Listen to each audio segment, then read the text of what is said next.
Hello and welcome to Impact Africa, our online TV program where we get to have conversations with diverse people and organizations who are impacting lives positively. Yes, this is me, Kemi Akiode Adebayo, aka Mama K. We continue to celebrate men for the month of November, and we are so fortunate to have this wonderful two young men, Mr. Arvin Tamana, who is an advertising consultant based in London, UK, and my dear son, Uzo Bailey Ayogu, who is a co-founder for Releaf and based in Nigeria, and as well travels all across Africa and to the USA. Enjoy. Let's go to the month of November, which generally in some places is about raising an awareness of men's health. I can see some bikes and a few bikes actually. There's a lot of bikes. There's a lot of bikes here. No, by the way, we're in London. Yeah, Impact Africa is going overseas. What do you do for your health? What do you do in terms of staying fit? I do a lot. So I'm very conscious of the world that we live in and the amount of stress that gets put on 20-something-year-olds, right? Especially in London, there's a lot of stigma as to how you should act and how you should be, and it's simple things that we get taught in our working world, like presenteeism. So it's the idea of being at work, showing your face is good, but in reality it's not. It's just something that gets spoken about. There's no real fundamental value to it. Right. In terms of what I do to keep myself in check, here's the basics, right? So exercising, I'll be in the gym in the mornings before work. Before work, that's just as good as coffee. Wow. In fact, sometimes better than coffee. Okay. Just means I pass out about 10 p.m, but yeah, it's fine. Cycling. Okay. So it's, for me, cycling to work and from work is my zen time. It's my time where I don't have to focus. How long does it take you to cycle to work? About 20 to 25 minutes. Oh, that's not bad. It's not a lot. Okay. But as you can see, I've got Each plenty of way. bikes. I can see Yeah. that. So each way 20 minutes back. Yeah. Wow. So for me, that in the mornings it's great because I get ready, put on my jacket, get on my bike, and that 20-minute time before work is my time to sort of think about what my task is ahead. How's my day looking? And then even just cycling home as well. That's my time to completely switch off and think, okay, it's just me and my bike and the roads. So it's like a mental thing, not just about the physical. So it's not just physical. Physical is just an added bonus. But for me, the cycling is the biggest part for keeping me calm, knowing when to switch off and work. Okay. And then I get home and I'm ready to cook dinner and hang out with Jay. The myth is, or maybe it's not a myth, but a lot of people say men normally don't like talking about their health, especially if they're unwell or they don't like going for checkups. Like once you get to an age, you're supposed to start checkups regularly. What do you think? What's your view of that? So the stigma around men not talking about health and mental health is still prevalent. Yeah. It still happens a lot. What I try to do amongst my friendship group and family members is that I know when some people might not feel comfortable talking about what they're going through in their lives, but I'll make a conscious effort to talk to them about my life. Okay. And say, this is what I'm stressed out about, this is what I'm worried about. So you share your story, what's going on with you. In the hopes that it opens up conversation for them to then speak about it as well. Okay. And I think millennials, so my age group, we're getting What age are you? 29. Okay. 29. All right. So we're getting better at it. I think with what we see in social media, there's a lot of bad, but at the same time, there's a lot of good. And what I'm talking about in the good aspect is that it helps men understand that there is a platform to talk about your feelings, right? Whether it's on social media or not, it's giving you the idea and the points that you need to know to understand how and where you can open up that conversation. And I think we are, as a society, getting better at it. You compare it to previous generations where it's been more difficult for men to do that. I think now we're getting better at it. Yeah. And it's about having good friends around you, good family, people that want to hear you and want to hear what you're going through. And I think a lot of that can get misconcepted by the fact that you hang out with people that don't necessarily want to hear about your life. They're hanging out with you for a certain reason. True. those people you need to let go. I'm hearing more of that now. Yeah. It's like, if they don't add value to your life, you need to stay away. Maybe it's an age thing, but as you get older, at least definitely 28, 29, as I've got older, I've phased out the people in my life that don't really benefit my life. I think you're supposed to start that at 50, not 29. That's what I thought. Yeah, well, I live a happy life for it, so... So you're going to have more happier life, because it's important, and in this season that we're all in around the world with COVID, and the impact it has negatively, mostly in countries, we all need to look after our health, and our mental health, is a key one, and more so for men. So what else can be done? That's my final question now. What else can be done, to encourage more younger ones and even the older one to, at an age, to start checking their blood pressure, their sugar, and things like that. So what else can be done? I think first and foremost is to limit your social media intake. Or if you do use social media, understand that it's not a basis for you to compare yourself with other people. Right. A lot of people I've spoke to, a lot of people close to me, have gone through mental health issues, and a lot of it, the fundamental issue is down to social media. And so that means social media is a good thing and at the same time a bad thing. It is, and that's the difficult thing, right? So I work in advertising where social media is just one channel, one of many channels that we work in. I've seen the bad side, and I've also seen the beneficial side. But the bad side is going on Instagram and looking at men, women, these people that live these fancy lifestyles, and you think, oh, I need that. And it's a life most of the time just behind the keyboard. And that's what it is. And that's I know people very close to me, at least they were very close to me, that lived a very normal life, but on Instagram they post every week pictures of them at the beach, but that in reality they're in an office in London, literally 2 desks away from me. And it's that basis of you comparing yourself. And a lot of youth are now, they look on social media, they compare themselves to friends, to people. LinkedIn is really bad as well, because you look at people your age and you think, I'm not quite at that level in my life, in my career. I would have thought LinkedIn. LinkedIn is it had a purpose. I feel like it's more like social media now. But it's just a comparison. I think for me, the way to deal with a lot of the issues that you have mental health wise can be done with limiting your social media intake. Okay. Wow. Thank you. I don't know. I'm just trying to think now of, you waking up in the morning, going first to the gym, then going to work, then wow. So you've got it all sorted, and you've got people. Sorry, I wouldn't say all sorted. All sorted. Okay, but it's getting there. Okay. Is there anything health-wise for you that maybe, in terms of your family history, I don't know, that not necessarily want to go there, but or friends or other people that that maybe you're scared of, that you're worried that, this is there. Would I? Because we know cases of people who do exercise, but at the same time do have health challenge later on. Is there anything so for people that don't exercise and aren't interested, I think for me another aspect is the exercise of breathing. Okay. Right? And that comes from yoga. So throughout lockdown last year, I got made redundant. I was unemployed for 3 months. And it was a tough, at the same time it was good to let go of previous roles, but at the same time I didn't know where I was at. For me, exercising yoga and getting into that practice and understanding how your breathing works, and simple things that I still do now in my day-to-day work. Okay. It's just taking in a deep breath, thinking it through, clearing your mind. And that calms you. I've heard of the deep breath. Yoga thing. Just a deep breath can solve a lot of things, a lot of problems. I've heard that. I need to do more of that. It's just being able to slow down to do the. Our life is so chaotic, right? So especially in the work way, when you got a lot of things happening at the same time, you're working hour to hour. Right. Sometimes I just take a moment to myself and just a few breaths. And it helps. Clear your mind, get back into it. Okay. Yeah. Wow.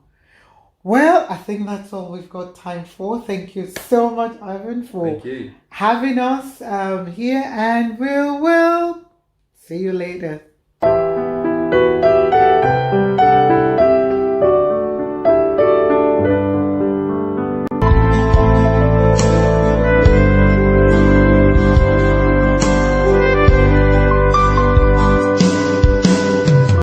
here's my road racer. This I use for exercising. It's a pretty fast bike, so I can do about 40 miles an hour top on this, which is very fast. On wheels that thin, it's kind of scary, but that's what I get a kick out of. This one here is my day-to-day bike. I take this to work, I take this to see friends. I can park it in the city and I don't mind if it gets stolen. And then here is my beach cruiser. This is designed for cruising on the beaches in California, and I've always been a fan of that style. So now I have one in London. So for you, what are you mostly proud of at this stage? I know it's still, kind of work in progress, for you, but for somebody who left the comfort of a first world country to say, you know what, I'm going back, and the naysayers were there as well to drown with all the negatives, but you didn't give up. And what would you say are your success? What's your success story? I think now we have over 100 employees. We've raised $4 million plus. Wow. If you analyze it, we're doing over $1 million in revenue. I have real confidence now. I can beat my chest and say I have a business model I really believe is fundamental. Which you had to create. For this market. All the years where food production is decentralized, right? It's driven by small farmers, but we don't have a food processing supply chain that supports that decentralized nature of production. Okay. So Releaf's goal is to make what we call cloud factories, or factories in a box. Move them closer to the farmer, optimize the technology to process any quality crop the farmers produce, and turn it into very high grade input for these big FMCGs that can then process and meet the big consumer demand. And so we have a patent pending, and we can confidently say any palm nut farmers produce, we can process it. And so we really want to accelerate that agricultural-based industrial revolution in Nigeria, because we fundamentally believe that it is the most powerful way to move a significant number of people out of poverty by job creation, by dropping the cost of food because your supply chain is more efficient. Nigerians spend over 50% of all their disposable income on food. And so if you want to give people more money to invest in education, healthcare, even just recreation, you need to make food system more efficient. And so by both us being able to scale and essentially deploy these factories all over West Africa, we'll be creating a lot of jobs, and at the same time, have you moved into other parts of West Africa? Not yet. Okay, but that's part on the roadmap. Okay, all right. So we're setting up our second factory now. First one is in Akwabam. The second one will be in Cross River. The third one will likely be in the middle part of the country. So using that funding to essentially scale our model. And like I said, we have 100 people who are on our payroll, jobs being created. A lot of our manufacturing team members, initially when they start working with us, they're not literate, but slowly we give people access to different type of training to make them literate and digitally literate. So how to input things on Google Sheets, etc. So I think I'm very proud of being able to stick with it. And there's many more ups and downs. I think I owe a lot of that to just being very fortunate to find co-founders that we really be able to trust each other and the push same each other, page. Have the same values through the difficult times, and have the same belief that no matter what we encounter, we're going to get through. Amazing investors who also believed in us when there was nothing really there. And then we've been able to hire really good people who have been able to take our vision and our mandate and like it's their own and kind of drive it forward. Awesome. So if I may ask you, because I know most of our audience, they're always keen about, lessons. What life lessons can you share with us for anyone who might want to not necessarily follow the same path, maybe thinking of being an entrepreneur, a social entrepreneur, or just, I don't know, what life lessons, what has made you, even though you're still how old are you again? You're still very young, 26, and you're already an employer of over 100 people. So what are some of the tips that you will give somebody else as well, that you've learned and that could help that person I know we could spend the whole day. No, this is not when you give them encouragement. This one now is to give me the tips that you feel that could help a young person. Yeah, I'll just try and life lessons. in the most practical sense. Okay. I think what's very important is to learn how to shrink problems. Okay. Because typically you'll see something, it's a big problem, it's very large, and you start, I have to make a master plan and do all these things, and then it becomes overwhelming and you don't start. Instead, within your local, whatever you see around, you see how you can do something small, meaningful, and measurable, and prove to people that you're someone who can solve problems and make an impact. Because once people have confidence that you're able to make progress and do something at a small scale, you're able to attract more resources and people to help you do more things. So you have to figure out, how do you build a track record, whether it's in your professional life, academic life, extracurricular life, of I know how to get things done, I know how to solve problems, because that will enable you to attract other people to join you, and other people to support you in many different ways. Because when you reach out to people, say, oh, you need to have a mentor, you need to have this, you can really increase your chances of success when you say, oh, I did all these things on my own. And someone's like, oh wow, you actually went and did something, I want to continue to help you. So I think that in itself has been very powerful, because that's what allows you to kind of reach out to people. And I think also young people underestimate, youth is a superpower. If someone who is 35 reaches out for help versus someone who is 16 or under 20 or 25, just because you're young, someone is way more willing to take a call with you, see how they can support you, and then they see you're young and you've done XYZ, oh, how can I support? And then it doesn't have to be, you started some crazy business, but maybe you saw that the bakery near you only has, doesn't reach enough customers, and you say, oh, I'm gonna go on Canva, canva.com, you look up some videos how to make flyers, go to the bakery owner and say, hey, I made these flyers, what's your sales today? Oh, it's 10 rows of bread, and tomorrow it becomes 30. You tell someone, oh, I 3x their whatever, their sales because I saw a problem. That's evidence that you are creating the solution, you can do something. So I think that one has been big. And then the other one is nothing gets done without people. So learning how to be and discern the character of other people is very, very important. So the people you want to do anything with, and understanding their motivations and being open to asking them questions to understand what drives them is very important. And then getting started. I think as I think about Releaf now, I'm just so glad we started early because we had so many lessons to learn. And there's an incredible compounding that happens if you're able to get started and stay focused on the same thing for a long period of time. I think now it's easy to get distracted and work on a lot of other different things, but we call it North Star, the next step. So what's the big picture? But instead of worrying about step 2, 3, 4, 5, 6, 7, 8, 9, 10, just worry about step 1. And the next step. As long as you're getting closer to your North Star. That's interesting. Interesting. Right. My final kind of question now is, do you have any particular issue that, social issues or anything out there that you're passionate about, and that you can tell us what you feel could be solutions to them? So because I know in Africa, unemployment is rife, poverty, there's a lot of issues, that you're already solving one of the problems anyway through Releaf.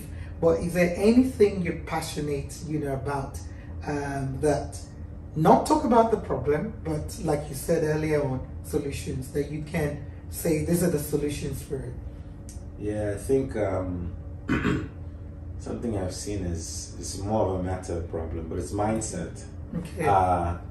Having a growth mindset. So believing that you are not fixed with whatever capabilities or capacities you have, and that you have the ability to learn and solve problems and make a difference. And some of the solutions I've seen, there's a very cool company called Scholar X, and the founder Bola created this thing called Lenam. Okay. And it's it's in Pidgin, it's in Hausa, it's in Igbo, it's Yoruba, and it's a platform where it's teaching you very specific tips and tools on, let's say you're a plumber, and typically the only way you get work is people will refer you, but you learn how to just make an Instagram account, and so it teaches people very practical things. And once someone says, "Wow, I can acquire some knowledge and apply it, and improve my life," it creates a flywheel that people can continue doing it, because we have too much consumption mindset, especially in Nigeria. And so if you can change your mindset into a production mindset, it will make such a big difference, because at the end of the day, what makes countries wealthy is it's knowledge. Yeah. Knowledge is the driver. So I think mindset is something I'm very passionate about. And the reason I didn't say education is it doesn't have to be in the traditional sense of education. And then I think policy too, in the long term, is very important. And solutions around policy and leadership, etc. I think it has to do with how do you take people that have a different view of the world, who don't have maybe the incentives that some of our leaders have today, and get those people with capital, both financial and social, to be able to chart a new path for the respective countries or communities they're in. And so I think I'm very passionate about, there's a lot of programs to do leadership development, etc. But how do you get those people in those positions? And then how do you build enough people at one time to actually make a large difference? Because, policy, and there's been a lot of policy failures across the years. Yeah. And trust.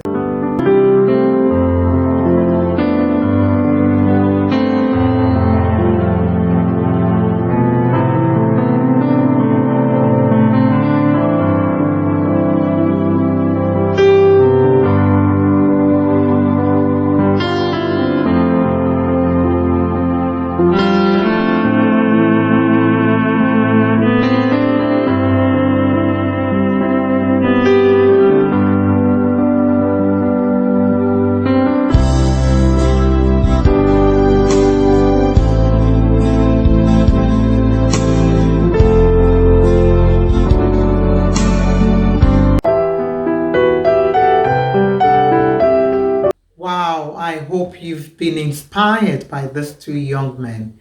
Arvin cycles to work and back. Wow. And he keeps fit, going to the gym. We encourage all our young men and older men as well to find something to do, to keep fit.